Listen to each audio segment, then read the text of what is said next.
नमस्कार दोस्तों, मैं सुजीत और आप देख रहे हैं माय ड्रीम सिविल नॉलेज। आज हम बात करेंगे, जानेंगे लैप लेंथ के बारे में।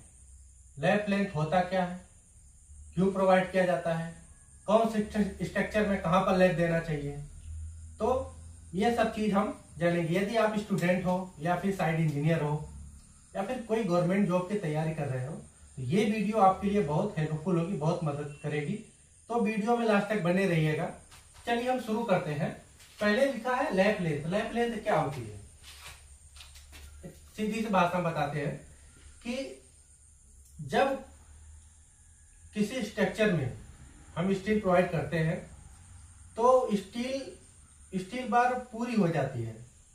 उसको आगे बढ़ाने के लिए हम एक दूसरा स्टील बार उसे एक सुनिश्चित लंबाई तक उसके ऊपर ओवरलैप करते हैं।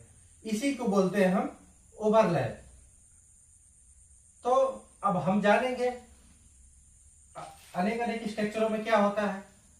जैसे ये हमारा पहले आ गया कॉलम। कॉलम में लैप कहां देना चाहिए, लैप कहां देना चाहिए, अब हम आपको बताते हैं। देखिए, कॉलम का नीचे वाला पोर्शन, यहां पे सबसे ज्यादा बाइंडिंग मूवमेंट होता है। ठीक है, कहीं पर भी ड्राइंग में देखे होंगे आप, हम L/3 L/4 के हिसाब से चलते हैं। मैं L/4 के हिसाब से चलता हूं। एक एग्जांपल है कि हमने यह L/4 के हिसाब से चल रहा है, तो ये हमारी टोटल लेंथ हो गई हमारी ये 4 मीटर है। कॉलम की अंदर अंदर की लंबाई, बीम पर स्लैब जो होता है या इसके ऊपर बीम होता है, इसे कंसीडर नहीं करते हैं। अंदर अंदर की लंबाई सपोज दैट हमारी 4 मीटर है, तो L/4 के हिसाब चलेंगे तो यहां पर आएगा 1 मीटर और यहां पर आएगा 1 metre, 1 metre 1 metre 1 metre 1 metre, यानी कि 4 मीटर हो गया। 4 भागों में डिवाइड कर दिए। अब हमारा ये 1 मीटर जो है और ऊपर से 1 मीटर जो आया और नीचे वाला जो 1 मीटर है, इस दोनों जंक्शन में हम यहां पे लैप प्रोवाइड नहीं की जाती है। लैप प्रोवाइड कहां किया, ये दोनों के बीच में। और जैसे हमारा 4 स्टील है, इसके बीच में अब हम एक स्टील, अगर हम ये आई और हमने इसको यहां पे ओवरलैप कर दिया, हमारा दूसरा स्टील भी लैप होना चाहिए। दूसरा स्टील लैप कहां होना चाहिए, इस स्टील से 1 मीटर ऊपर तक। अल्टरनेट, एक लैप से दूसरे लैप की हाइट 1 मीटर के लगभग होनी चाहिए। अब हमारा दूसरा स्टील हमारा यहां तक आया, ये स्टील। अब हम इसमें लैप प्रोवाइड करेंगे यहां पर, ये हमारी लैप फुल हो गई। आई होप आप समझ गए होंगे कि कॉलम में लैप कहां पर प्रोवाइड किया जाता है, बीच में।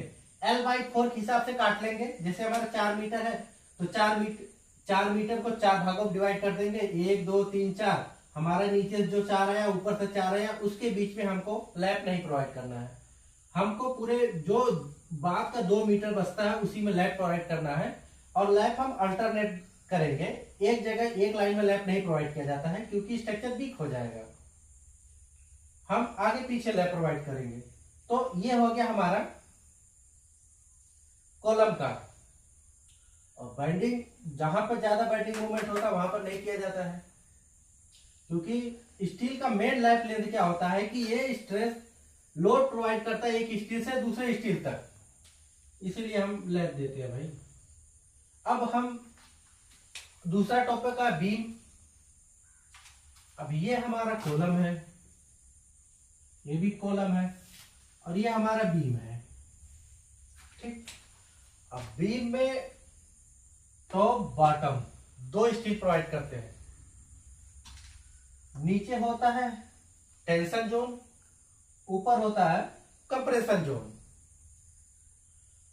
बाइंडिंग मोमेंट यहाँ पर सबसे ज्यादा होगा, यहाँ पर भी सबसे ज्यादा होगा, और बाइंडिंग मोमेंट यहाँ पर सब जीरो होगा, यहाँ पर भी जीरो होगा। तो स्टील हम कहां पर प्रोवाइड करेंगे, जहां पर मिनिमम बाइंडिंग मोमेंट आए। यहां पर बाइंडिंग मोमेंट आएगा, बॉटम के लिए जीरो है, तो हम यहां पर प्रोवाइड करेंगे। यहां पर आएगा, यहां पर प्रोवाइड कर देंगे। और टॉप में कहां पर प्रोवाइड कर देंगे, जहां पर सबसे ज्यादा कंप्रेशन जोन में होता है, यानी कि सेंटर में। अब सभी स्टील एक ही जगह तो लैप प्रोवाइड नहीं कर सकते। सभी स्टील टॉप में एक ही जगह और बॉटम में सभी स्टील एक ही जगह प्रोवाइड नहीं कर सकते ना। तो जैसे एक इसको हम मान के चलते हैं L/3 के हिसाब से। L/3 के हिसाब से हम इसमें लैप प्रोवाइड कर रहे हैं। ये L/3 L/4 इसका डिजाइन जब किया जाता है किसी भी स्ट्रक्चर का, उससे ये आता है L/3 हमको देना है कि L/4 देना है।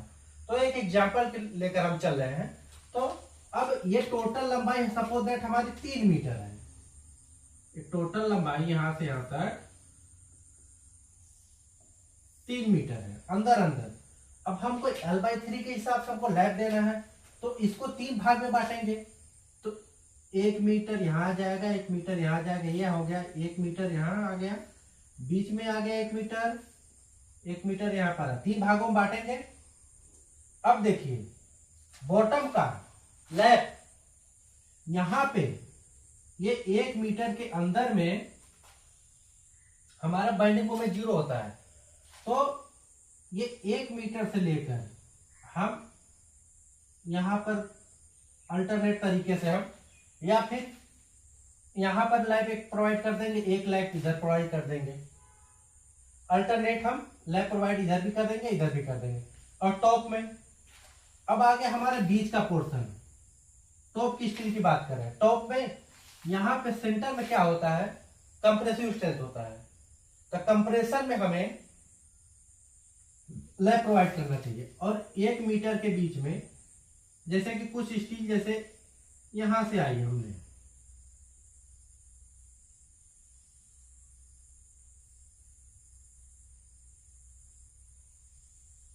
यहां पर ओवरलैप कर दिया हमने, ठीक, यह हमारा ओवरलैप हो गया।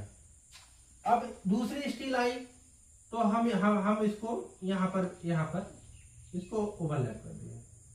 मतलब एक जगह नहीं होना चाहिए, एक ही लाइन में लैप नहीं होना चाहिए। अब दूसरा हमको हमारा ये चीज हम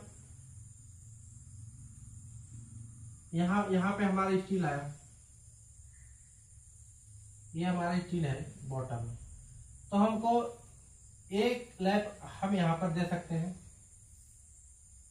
यहां पे दे सकते हैं, एक लैप इधर दे सकते हैं। तो ऐसे लैप प्रोवाइड किया जाता है। अब हम चलेंगे स्लैब में। स्लैब का भी वही कंडीशन है कि जहां पर टेंशन जोन में हम स्टील लैप प्रोवाइड नहीं करेंगे। अगर बॉटम स्टील है हमारा स्लैब का बॉटम स्टील, लैप कहां प्रोवाइड करते हैं, जैसे कि हमारा बीम है, स्लैब का साइड बीम है ये हमारा बीम हो गया।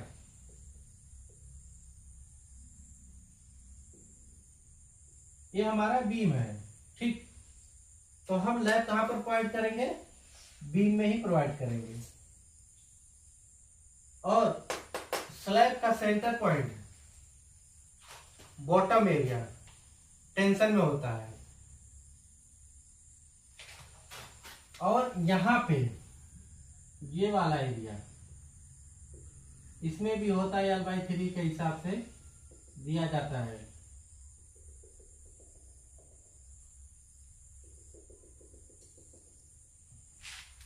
अब ये बीच वाला एरिया टेंशन में होगा, तो हम यहां पर लैप प्रोवाइड नहीं करेंगे।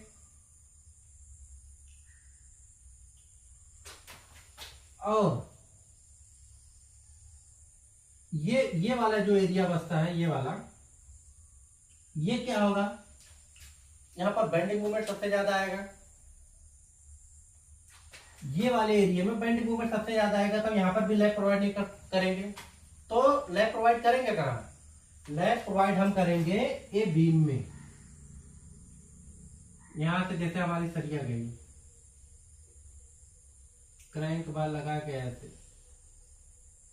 ठीक, सीधा यहाँ पे दूसरे स्पान का यहां से लैप हम निकाल लेंगे। अब फिर यहां से हमारी